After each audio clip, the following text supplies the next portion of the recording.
أشهد أن محمد رسول الله أشهد أن محمد رسول الله حي على الصلاة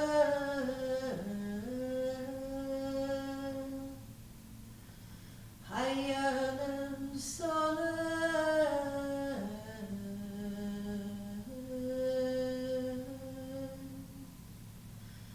حي على الفلاح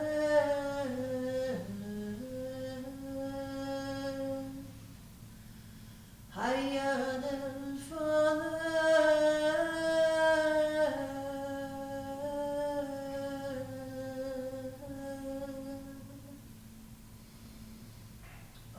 الله أكبر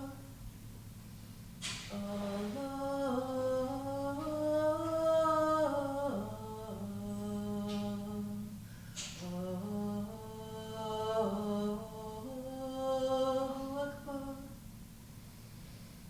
لا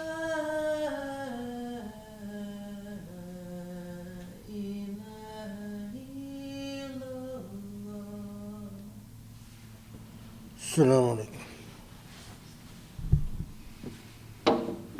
الله أكبر الله أكبر الله أكبر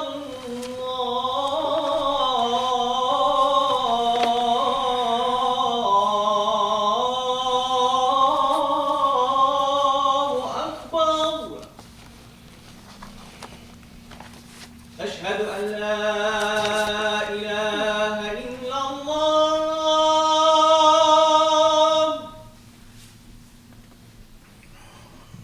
أشهد أن لا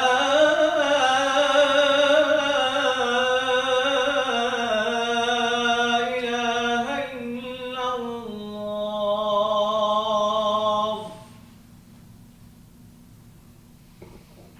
أشهد أن محمدا رسول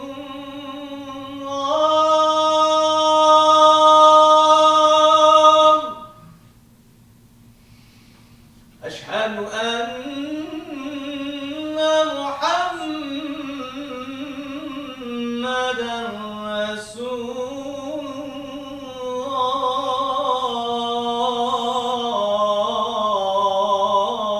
الله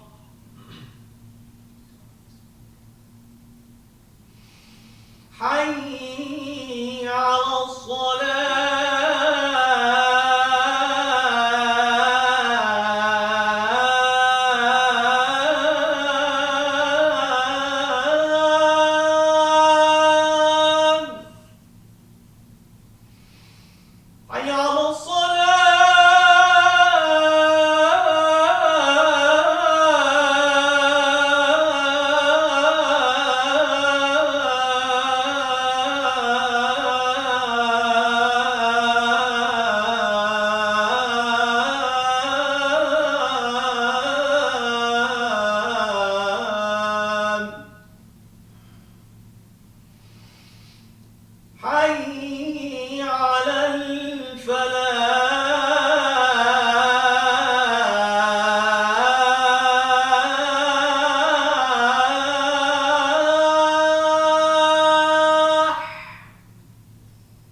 والسلام.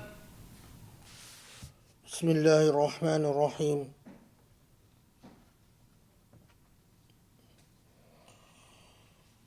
الحمد لله رب العالمين. سبحان الله العلي العظيم. ونشهد أن لا إله إلا الله وحده لا شريك له، ونشهد أن محمدًا رسول الله. اللهم صل وسلم وبارك على حبيب قلوبنا محمد النبي الأمين المرسل رحمة للعالمين، خاتم الأنبياء والرسل أجمعين، وعلى آله الأطهار الميامين، وعلى صحبه المختارين، وعلى من اتبعه بإحسان إلى يوم الدين.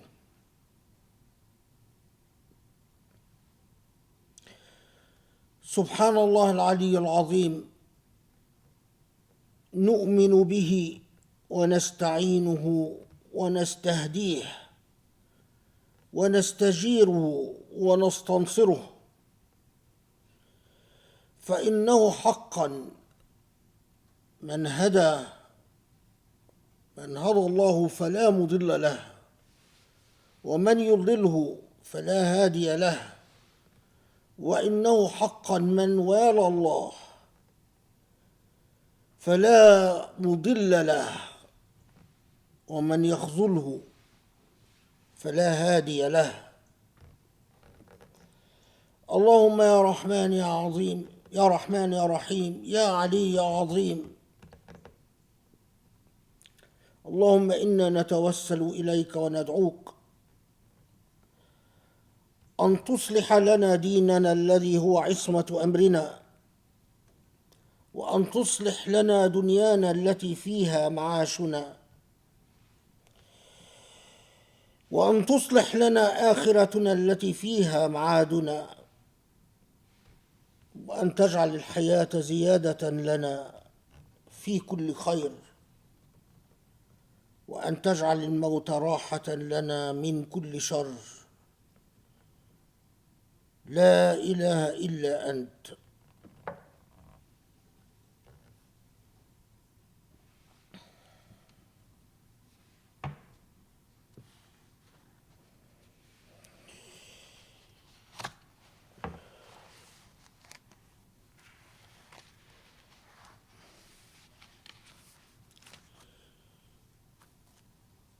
As many of you might know,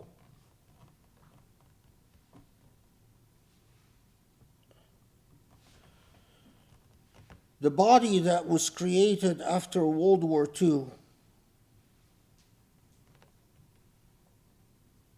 an extension of earlier plans for world governance,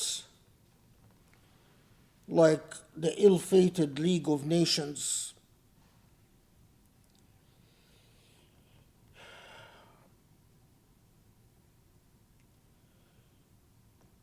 After the Industrial Revolution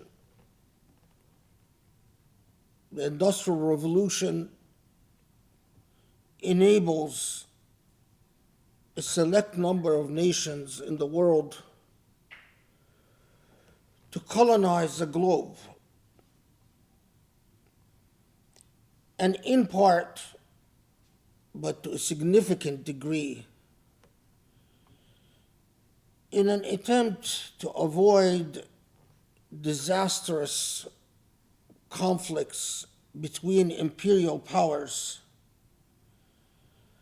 The idea of world governance through a body, a league of nations, or an alliance of nations, or some body where nations could talk out their plans, their aspirations, their differences, emerges and becomes a reality. Of course, this body, especially after World War II and after the official end of the Cold War and the crumbling of the Soviet states, there are many transformations and changes that takes place in this body that we today refer to as the United Nations. Of course, based on a world treaty, the United Nations Charter, which is basically a massive treaty where all countries in the world become signatory to and therefore join the UN.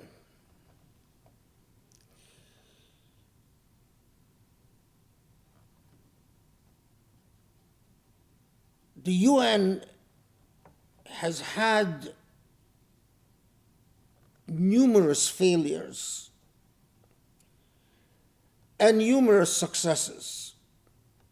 And whether the failures exceed the successes is something for history to judge.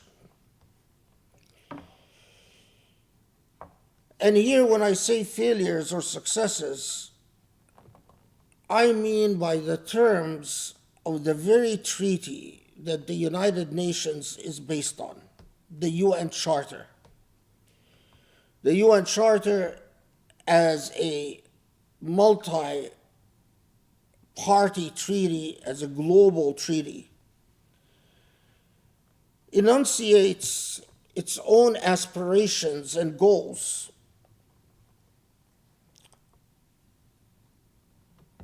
And critical to this document is the idea that we as human beings must avoid war, that we must resolve our conflicts and our disputes peacefully, that people have a right to self-determination, meaning that people have a right to decide upon their own fate, and to serve their own welfare and to pursue their own interests without coercion or compulsion or oppression. That's what we refer to as self-determination. But all of this, of course, is anchored on the presumption of continued human existence and on the principle of the preservation of human life and the promotion of human welfare.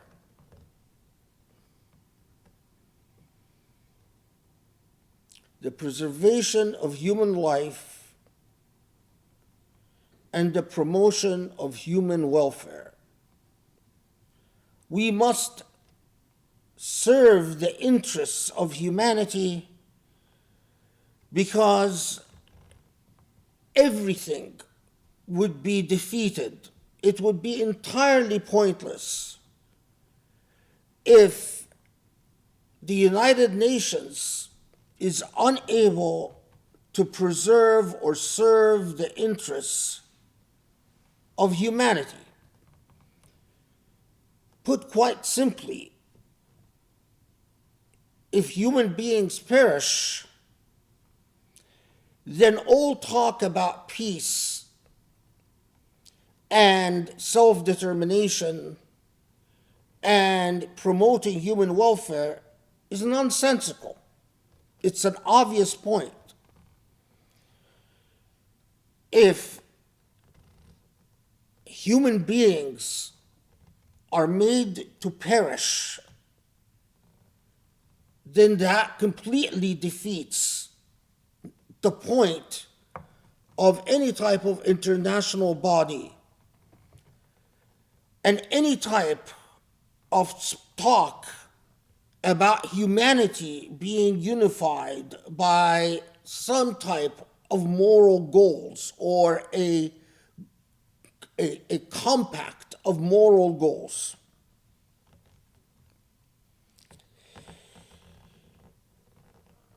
If you understand this context, one must hasten to say that within the body of the United Nations, for a variety of complex reasons, there emerges a language that is nearly particular to this body and this organization.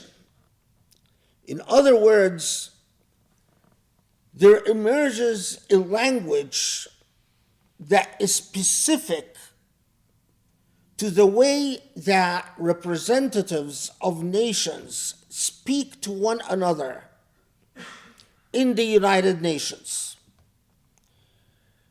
It's a language, this is what we normally refer to as diplomatic talk. But it is nearly a coded language by which this body, what if you want a fancy word for it, it's a linguistic practice. What emerges is a culture of linguistic practice for communicating goals, aspirations, ideals, objections. And diplomatic language, depending on the context,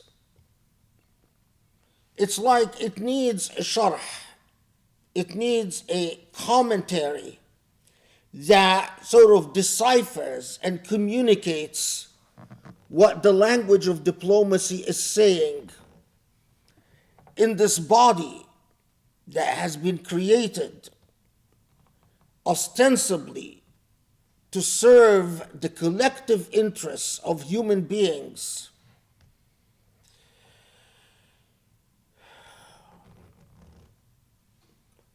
But of course, the minute we say a body created to serve the collective interests of human beings, we are immediately reminded of the very paradoxical roots of this organization. That it was an organization driven and created by imperial dominant powers after the Industrial Revolution, largely to avoid the hell of war between imperial powers, and that from these rather unglorious roots is the organization that exists today that is supposed to be charged with the duty of serving the interests of entire humanity. If you understand the history of this organization, and you understand the paradoxes of this organization, you understand the significance of the coded language that this organization uses. And this is precisely why when the Secretary General of the United Nations, the Secretary General is a thoroughly politicized office. The person who occupies the position of the Secretary General of the UN is a bearer, a carrier of the bundle of paradoxical historical legacy, a carrier of the bundle of historical contradictions, of all the oxymorons of the UN and its history, its present, and its future. The Secretary General understands very well that this was an organization with rather unglorious roots, often speaking the language of morals and ethics and principles, but often at the mercy of very immoral and unprincipled powers. And this is precisely why the Secretary General of the UN, which is again a highly politicized office, is very careful about what it says and what it utters, and what it pronounces, what it proclaims, what it declares. This is precisely why my ears and my intellect and my consciousness perked up and listened rather very carefully when the Secretary General, with all the politicization that the Secretary General suffers from, in a recent speech was pushed to the position, was forced to make the declaration that we are no longer in an age of global warming. But the expression that the Secretary General used was global boiling. We are no longer in an age of global warming. We are in an age of global boiling. To understand what it takes for an office like the Secretary General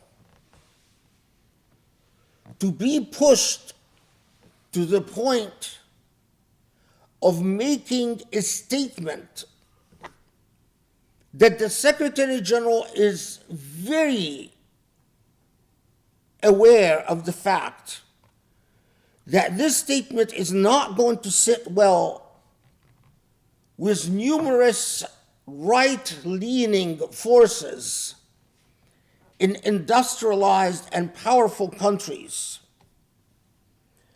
For the Secretary General to make a statement that, again, his highly politicized office is very well aware that it directly clashes with what the superpowers of the world have planned for this globe,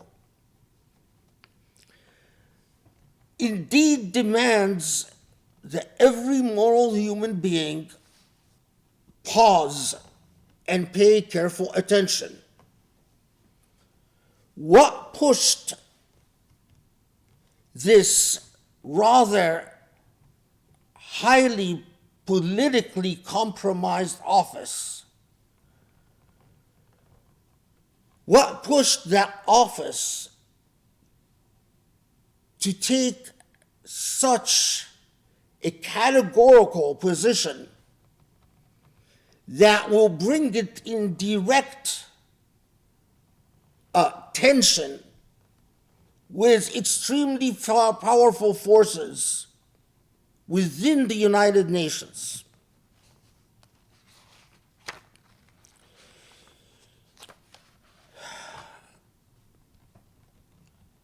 And the data is truly terrifying and undeniable.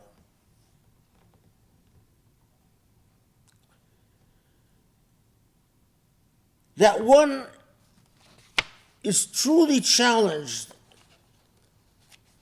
as to where to even start or how to even address such an issue. We're all aware that this past July was the hottest ever on record. We are all aware that even when we measure the indicators as to how heat is trapped on this earth, we burn fossil fuel,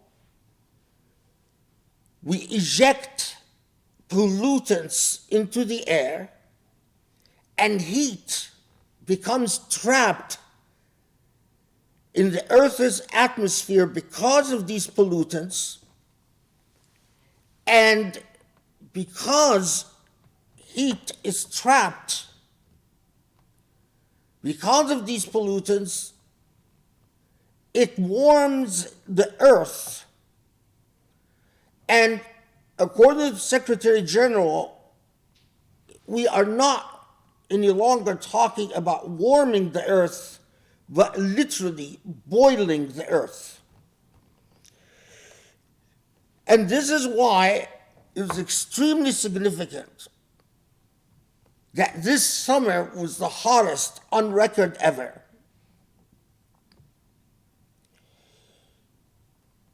We all know that because of the heating of the earth, the fires that ignited in so many parts of the globe, closest to us is Canada, burned no less than 25 million acres.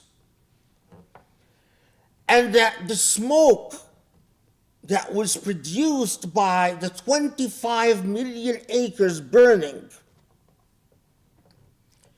grossly exacerbated the problem of global boiling.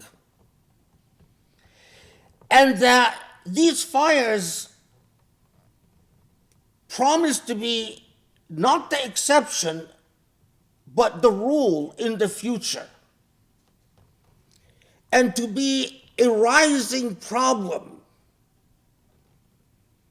of literally human beings after the Industrial Revolution, with the global institutions that they created.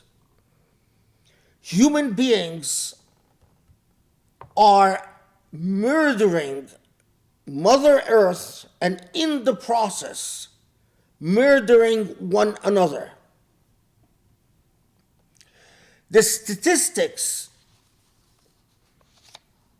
of casualties from the rise in heat, or what the Secretary General referred to as global boiling, are not just alarming,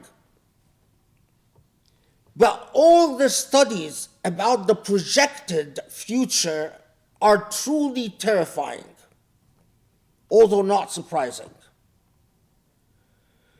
By 2050,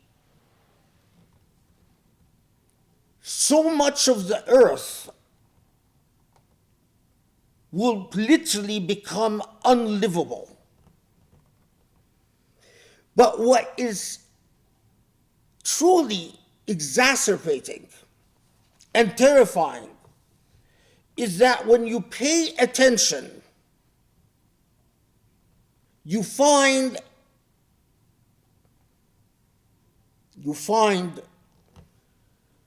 that the historical crimes created after the Industrial Revolution and after the creation of our present world order will continue and become exacerbated. Let me take a minute to unpack this. The areas of the world that will become most impacted are not the industrial powers of the world and not the colonial powers of the world that created the present world order. Yes, countries like Canada will be impacted. Countries like Italy will be impacted. Countries like England will be impacted. But where the brunt of the effect of global boiling will be felt is in the already so-called underdeveloped southern countries of the world. That countries in Africa, countries in Asia, countries in South America are the countries that will be most impacted by the global heating. Not just because temperatures are going to rise in places, for instance, like Saudi, that by 2050, it might become impossible to perform Hajj in the summer simply because it's going to be too hot. This is just an example.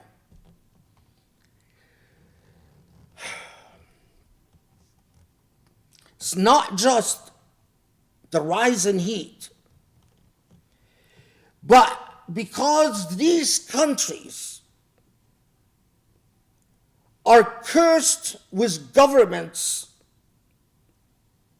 that are unresponsive to the needs of their people. So these countries that include, for instance, Pakistan and Iran and Egypt, are so ill prepared to meet the upsurge in global boiling, that what will result in these countries is what is regularly referred to in the literature as great population displacements. So many of these countries will run out of water, will become so hot, and the country itself is so mismanaged and so corrupt that the wealthy rulers of the country will escape to Europe and the United States, will transfer the resources and the wealth of their countries into their own private accounts, which they will deposit in Europe and the United States, and will let their own people suffer. And when their own people suffer, it is predicted that no less than 1.5 billion people are going to become displaced. In other words, they are going to be forced to leave their homes because there's no food, there's no water, there are no resources, and their homes are going to become too hot. And where are these people going to go? Well, they're going to try to go to the countries that have been controlling the world since the Industrial Revolution. In other words, the great population displacements will resort in a virtual surge, further surges of attempted migration to the dominant nations in the world.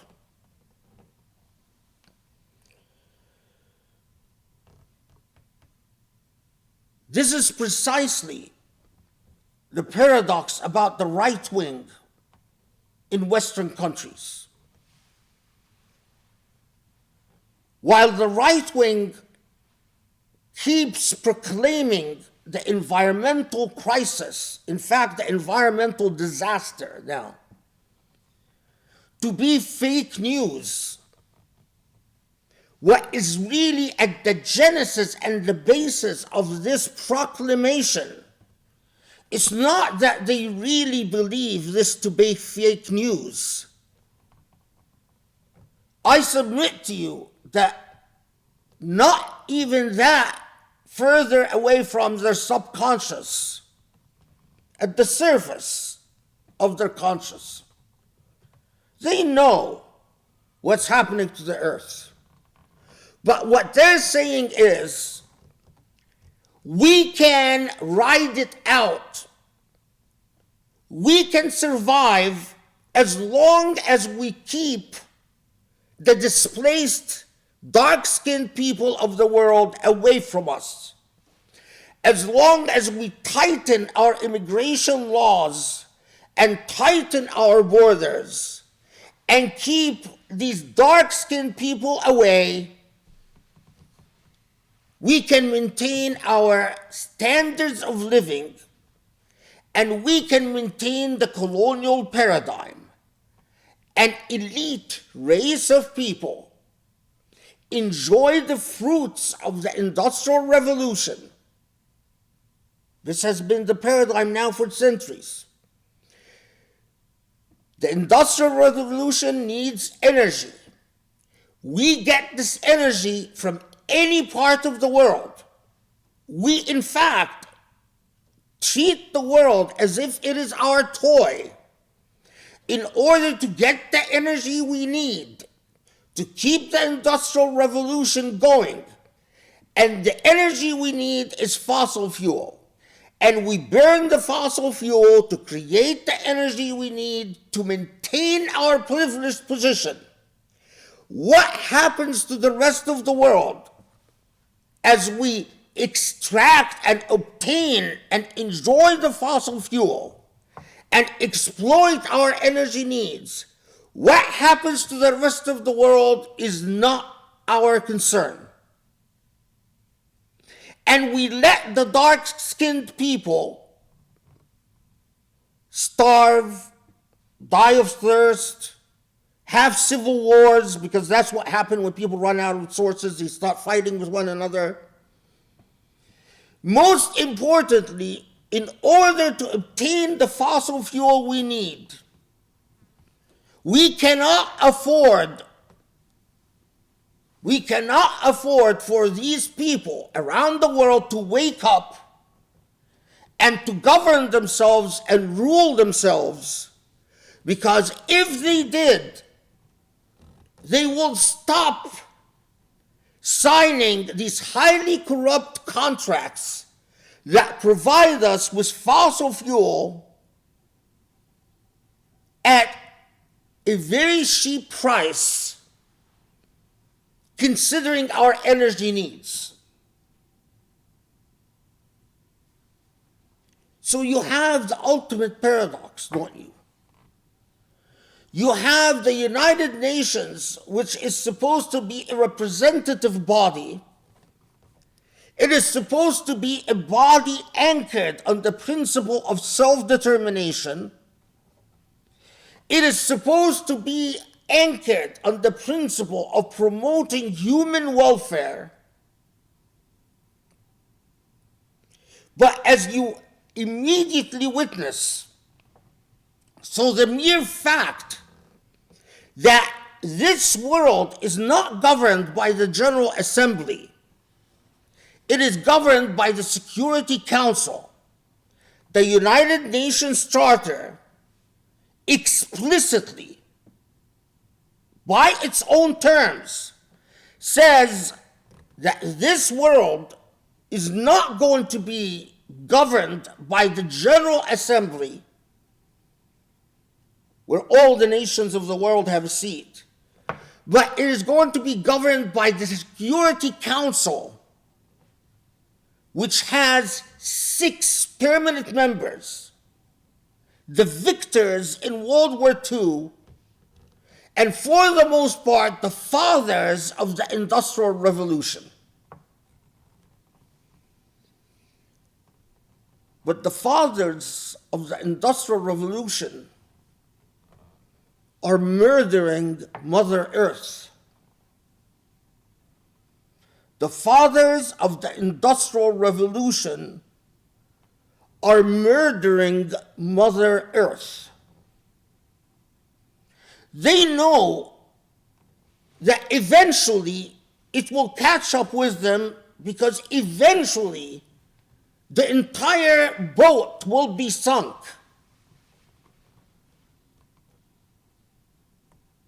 But how does Shaitan trick humanity? Shaitan injects into human beings false, irrational hopes. Hopes not based on any evidence, not based on any reality, but hopes solely based on egoism and what the Quran refers to as tamanni. Literally, false hopes. So Shaitan tells these industrial nations, the same nations that are responsible for the Industrial Revolution, the same nations that are responsible for colonialism, the same nations that are responsible for extracting fossil fuel, to burn fossil fuel at ginormous rates, to create energy to fulfill their energy needs, the same nations that are in charge of the world today and that have permanent seats in the Security Council,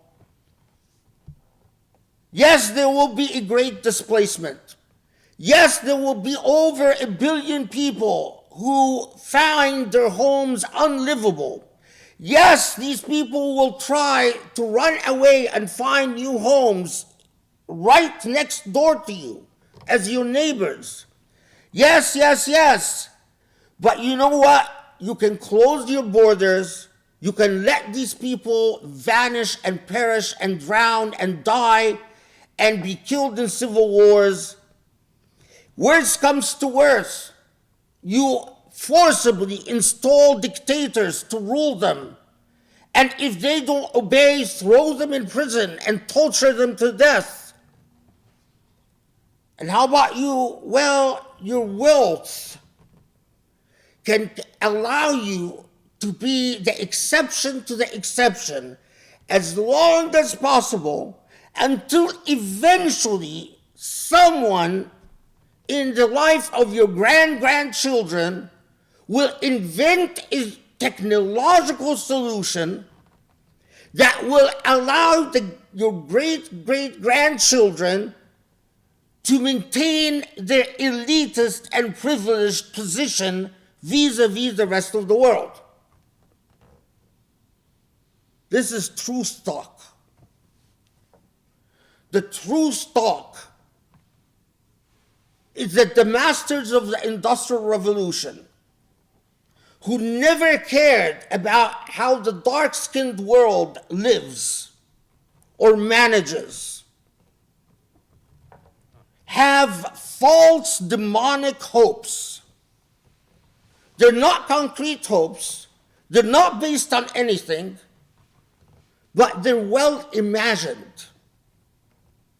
There are well-established fantasies. I enjoy an elitist, exceptional position. My great-grandchildren will find the technological miracle that will allow them to continue in their privileged position in New York or Paris or London or Geneva, and the hell with the rest of the world. Now, when we hear Allah subhanahu wa ta'ala tell us in the Quran, ظهر الفساد في البر والبحر بما كسبت أيدي الناس. Human beings have corrupted this earth. It is human beings themselves who are corrupting life on this earth. When Prophet Shu'aib tells his people, be fair, يا قوم أوفوا المكيال والميزان, my people, be fair, be just, ولا تبخسوا الناس أشياءهم, don't mistreat people and deny them what they deserve.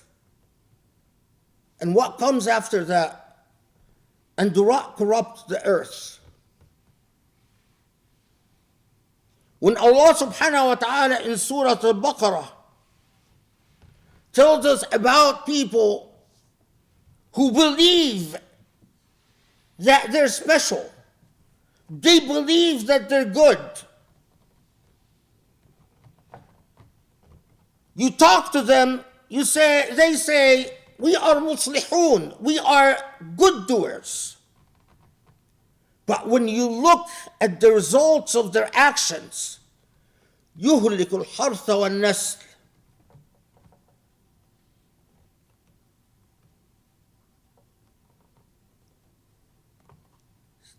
literally سعى في الأرض ليفسد فيها, they destroy life on earth, they corrupt and damage the earth.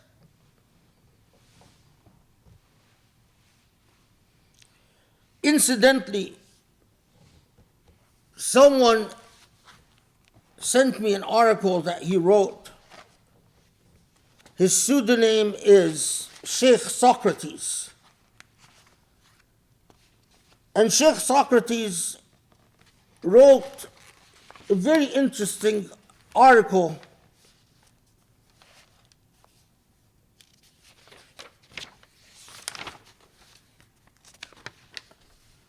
called Friday Reflections, Al-Ard is our mother and we are harming her. I encourage all of you to read this article. And I am grateful to him for writing it and for sending it to me.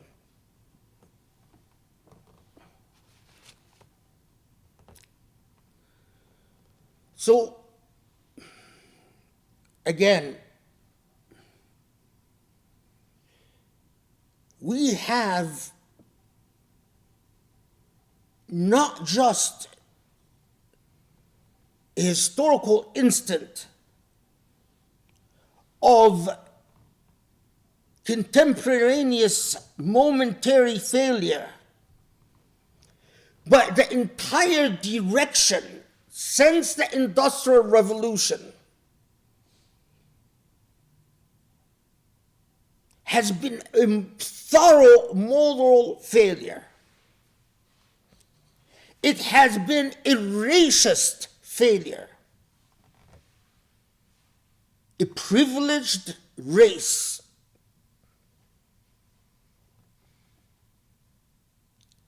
imagined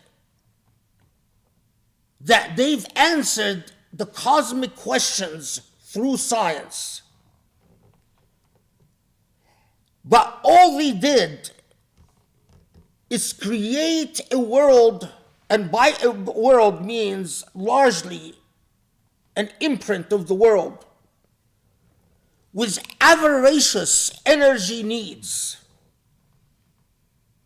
And they became determined to fulfill their energy needs whichever way they can and however they can.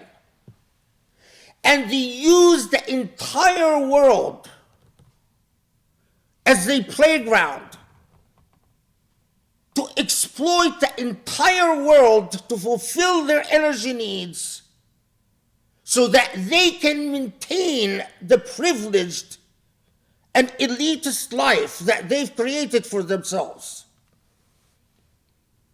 And while they've created organizations that can speak of aloof aspirations and high moral values, the reality of the world system that they generated remained categorically immoral. A world led by an elite, the Security Council nations, France, Britain, the United States, who continued to dominate the globe, to have endless energy needs, including China. And in order to fulfill these energy needs, while they constantly talk about human rights and democracy, in reality, when you look at their actual policies, democracy and human rights is something that they enjoy for themselves. But what they promote in the rest of the world are dictators. Dictators like MBS in Saudi, MBZ in the Emirates, Sisi in Egypt. Why? Because these dictators act as guarantors and protectors of the energy needs of this racial elite. These dictators oppress their own people, suppress their own people, silence their own people, shut their own people up, because they know they will stay in power as long as they supply the energy needs of the industrialized world. So when you hear that they're planning an environmental conference in the Emirat, you laugh. Because like the environmental conference that took place in Egypt, it's a joke. These industrialized nations that are murdering Mother Earth are holding these conferences in their satellite states, in the states of the dictators that they put in power. The very dictators that provide the elite with their drug at the expense of their own people. So yes, the Secretary General is right. The earth is literally boiling. The earth is boiling with heat. The earth is boiling with injustice. The earth is boiling with oppression.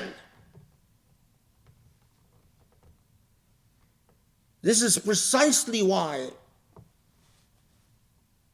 we come to the greatest tragedy of all. The greatest tragedy of all.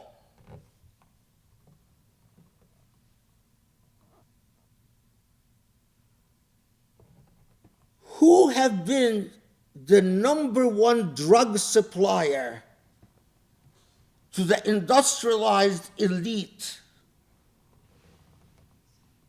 in murdering Mother Earth? Yes, that's right, Muslims. Muslims, Allah tested Muslims by giving them oil.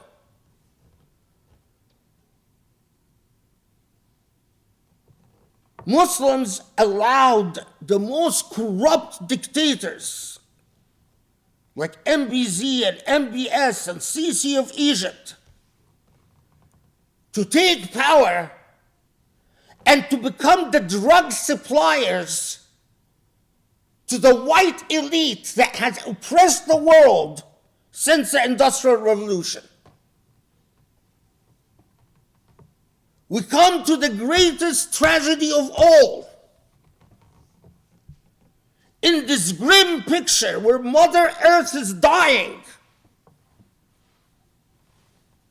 where literally, as the Quran describes it, fasad fil ard, we are corrupting life on earth.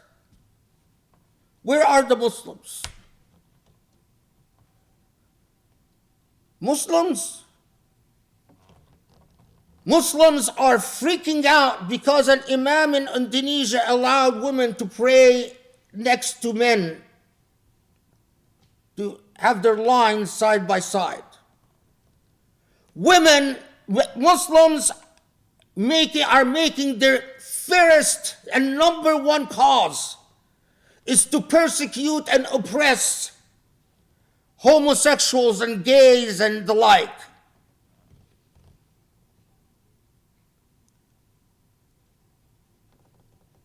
Study your Quran. Study the Quran to know your priorities. Muslims who should be the literally unleashed, uncontained, irrepressible revolution against injustice and oppression. The revolution of Imam Hussein radiallahu anhu, who would not accept injustice, corruption, and oppression, and said, I'd rather die as a martyr to make a statement through the spilling of my blood. No. If you only knew, the Emirat is pouring millions of dollars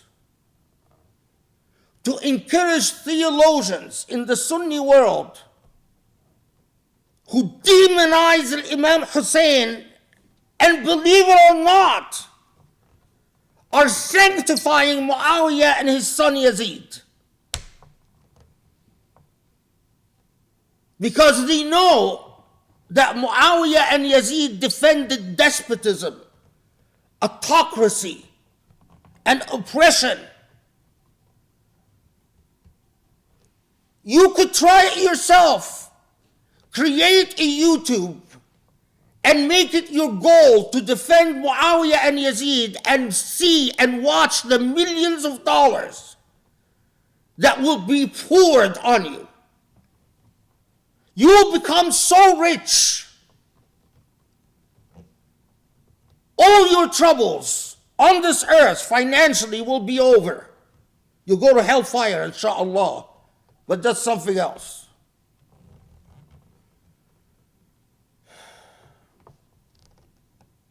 It boils down to the individual.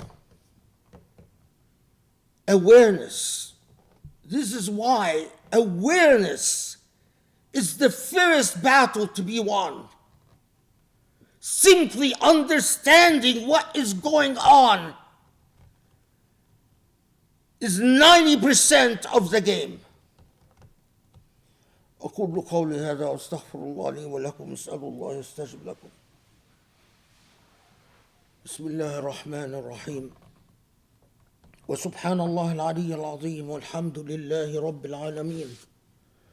اللهم صل وسلم وبارك على الحبيب المصطفى محمد وعلى آله وصحبه ومن اتبعه بإحسان إلى يوم الدين.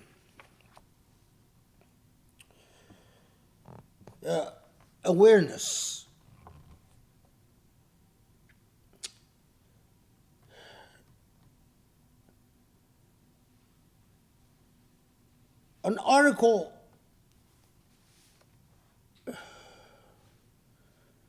recent article that I've read about how the Emirat funded a campaign to malign and slander a mosque in England, in Didsbury,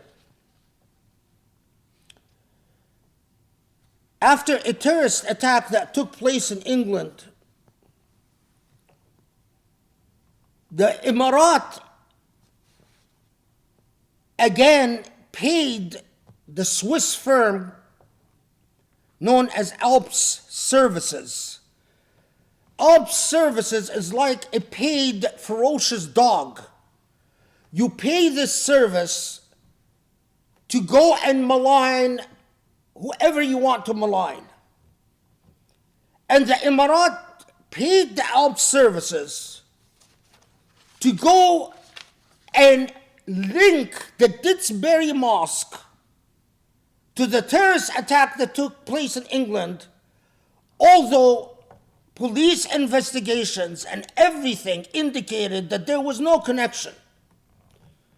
But the Emirat paid Alps Services millions of dollars to create a link between the Didsbury Mosque in England and the Ikhwan, the Muslim Brotherhood. And then a link between the Ikhwan and terrorism.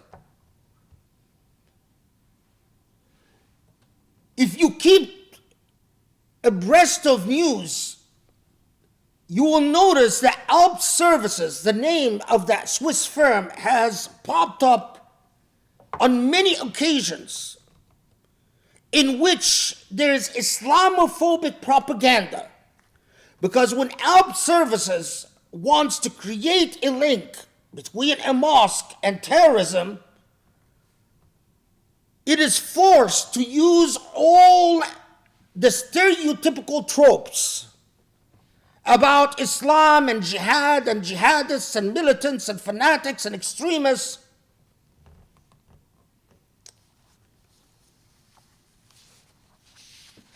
But these dictators that have been the loyal servants of their energy-hungry masters, who have served since the Industrial Revolution as the drug pushers for these masters, supplying them with their energy needs, cannot be bothered with Islam. And this is why the servant of the two holy sites doesn't care. MBZ doesn't care. Sisi doesn't care. They don't care. They're drug pushers, oil pushers, energy pushers. They supply the industrial countries. They get paid. They're wealthy. They're rich. They buy a protected position with the elite, although racially they will never be accepted as equals. They will never, no matter how much money they spend, they will never be accepted as equals because they are dark-skinned, because they're African, they're Arab, they're Asian. They will never be allowed in the white class, regardless of whether they live in Park Avenue or Beverly Hills or in Geneva or whatever. No matter how many clubs they own and how many soccer or football teams they own, whether they own golf teams or basketball teams or whatever teams, they will never be accepted as equals. But this is precisely why these rulers find Islam a nuisance, find Islam such an obstacle to what they want with their lives. Islam says don't corrupt the earth. Islam says empower the people. Islam says have values and morality. Islam says justice, and they don't want any of that. This is why when you pay attention,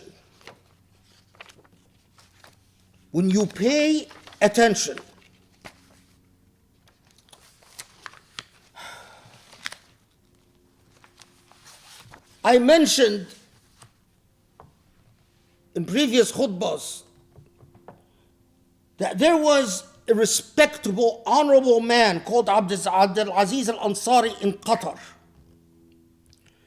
And this man spoke the truth about Saudi and about the Emirat and about Egypt and about Israel, and had a YouTube channel. And I disagreed with this man on a lot of things, but it doesn't matter.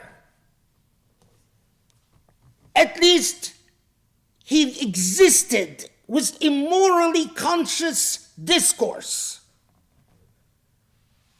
He was arrested.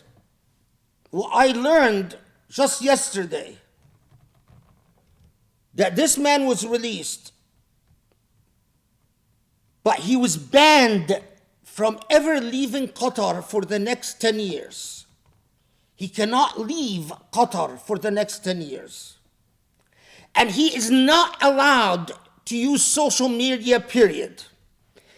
And he was told that if he answers any questions about what happened when he disappeared, he will be rearrested and made to disappear again. So as a condition of his release, Abdul Aziz al-Ansari, you can't tell people that you were arrested, you were made to disappear, that you were tortured and beaten and mistreated. This same country, Qatar, there was a poet, Muhammad ibn Deeb, for a poem. He wrote a poem. He was tried in Qatar and sentenced to 25 years in prison. On appeal, it would reduce 15 years in prison. Somehow, Muhammad bin Deeb managed to escape. It's a long story. The story of escape is more like a Hollywood movie. And sought refuge in one of those countries that control the world, that has a permanent seat in the Security Council. One of those guzzlers of energy.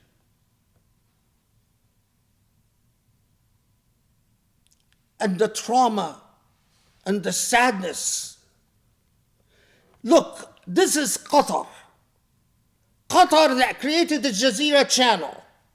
The motto of Jazeera channel, الرأي والرأي الآخر, is every opinion or every point of view has a right to speak, or we celebrate the opinion and its opposite. But even a country like Qatar, when it comes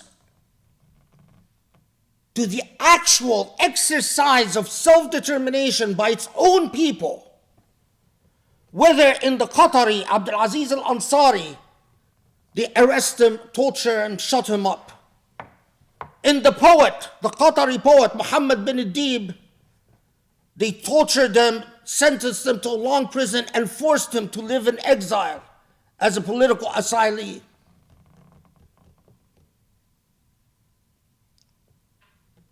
This is where we are trapped. Our dictators and our despots and our oligarchs, the servants of the racial elite that hasn't been in power since the Industrial Revolution, come to the scholars that you and I know the so-called scholars, the ulama, and come and say, come here, I want to talk to you. We will give you all types of privileges. We will invite you and treat you like VPI, or VIP, sorry. Treat you like VIP. We'll give you first-class treatment all the way. We will give you cash payments in the form of gifts and fellowships and grants. But we want an Islam from you. Because you see, you Muslims who live in the West, live in the US, in Canada, in England, in France, you guys are dangerous. You in the West might be reminded what Islam is really about. You might be reminded that Islam screams out, don't kill Mother Earth. You might be reminded that Islam rejects despotism and oligarchs and dictatorship and oppression. You might be reminded that Islam is a revolution against racism and racists. You might be reminded that worshiping God means liberation vis-a-vis everything and everyone else. You might be reminded that you are charged with becoming godly people with dignity, morality, and principles. And you coming from the West, we can't imprison you, and we can't torture you, and we can't do to you what we do to Abdul Aziz al-Ansari, or Muhammad ibn Deeb, or a million others. But we sure can buy you. So what we want from you is an Islam without perspective. Is an Islam who is focused on going after gays and homosexuals. Is an Islam that is focused on where women pray in a mosque. That an Islam that is focused on whether women show their hair or not. And all these other issues, forget them. They're not that important to God. Are we in agreement? Yes, sir, we're in agreement. Good. Here are all these gifts for your trouble. And you, my dear brothers or sisters, are nothing but sheep. In this game, you're nothing but sheep. They treat you as if you have no mind, no intellect, no nafs, no morality, no principles, as if you are nothing. The only question is, will you allow them? Will you continue to allow them? When are you going to wake up? When are you going to say enough? When are you going to uphold your covenant with Allah subhanahu wa ta'ala? اللهم تب علينا اللهم اغفر لنا اللهم ارحمنا اللهم اهدنا لأقرب من هذا رشدا يا علي يا عظيم. Allah, forgive our sins, guide us to the straight path. Allah, awaken our intellects, awaken our souls, so that we may stand in truth, testify in truth, testify for your sake, and be true Muslims, real Muslims, genuine Muslims, on the straight path, the path of the Prophet Muhammad alayhi salatu wassalam. وأقم الصلاة